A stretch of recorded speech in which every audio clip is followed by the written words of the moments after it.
Hello everyone, I'm Tracy and thank you for tuning in today. So I saw this really interesting clip of Angus McKelvey saying Lahaina is for sale. Angus. If we pass nothing, Mind if I? Lahaina is for sale. That was very It is for sale right now. If we don't do anything, if we don't stand up protectionary mechanisms, if we don't create a state bank, another concessionary lending institution, people are going to sell out because they're underinsured, they're not getting value, or they're going to get scammed, or they're going to take too long. We've seen it in Colorado, we've seen it elsewhere, it's coming here.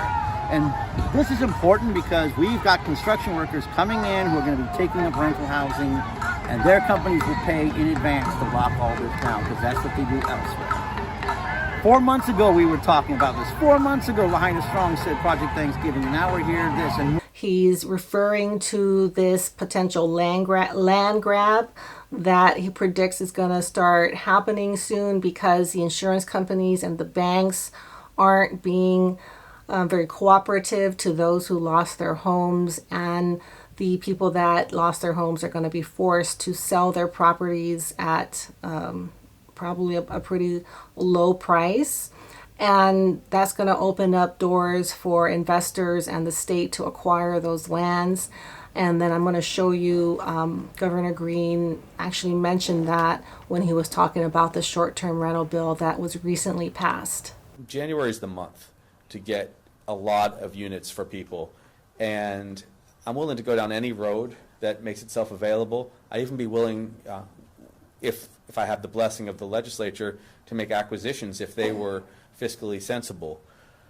But there's not a lot to acquire. It's not easy to do that. So I think that this transition from short-term rentals to long-term rentals, followed up by building Ohana units, which you're seeing a lot of those programs.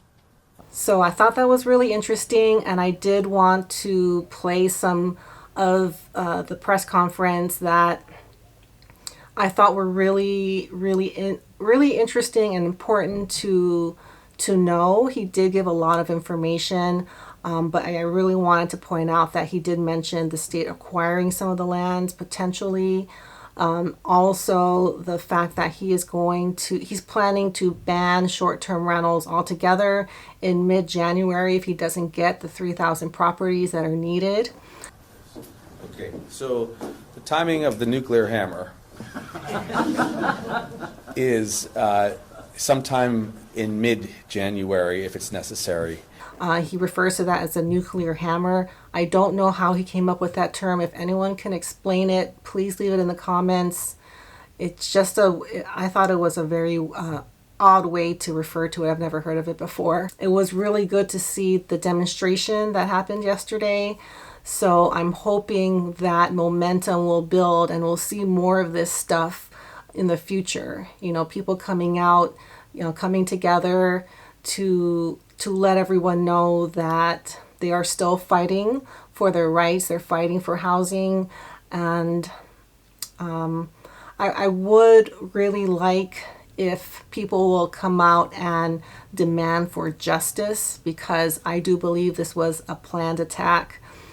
I just don't think a lot of people are on board with that idea. And even if they are, I do think it's a very risky thing for people in Lahaina to say that. And I do think there's a lot of fear in speaking up. But I wanted to make sure you guys saw this and give you an idea of some of the more recent changes going on with the recovery in Lahaina. So that's going to do it for today. Thank you guys so much for watching, and I'll see you all soon. Bye.